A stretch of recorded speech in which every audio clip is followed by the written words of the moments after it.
Hammaga assalomu alaykum. Montaj ozgina kechikkan bir kunlik vlog mani hayotimdan.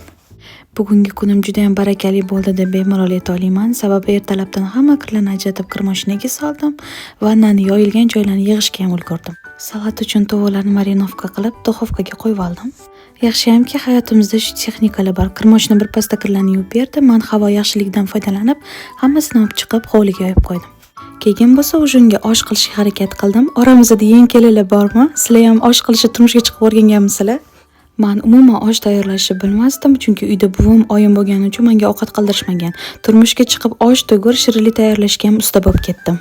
Bugun texnikalarga rahmat aytadigan kunim shekilli. Shunda YouTube'ga kirasiz, uyingizda nima masalliq bo'lsa o'shanga qarab shirinlik topasiz, pishirib tayyor qilib oila a'zolaringizni xursand qilasiz. Men ham bo'lsa bugun tvorogli shirinlik qildim va turmush o'rtog'im Sezar salatini yegilar kelganda ularga salat tayyorlab berdim. Hovlimizning chetida mana shunaqa kichkina yashil zonamiz bor edi. Daraxtlari, gazonlari o'sib ancha tartibsiz bo'lib qolgan edi. O'z ishini ustalari kelib, chiroyli qilib landshaft qilib ketishdi. Shu bilan bir kunimiz ham tugadi. Agar meni birinchi marta ko'rayotgan bo'lsanglar, buni bilib qo'yishni unutmanglar.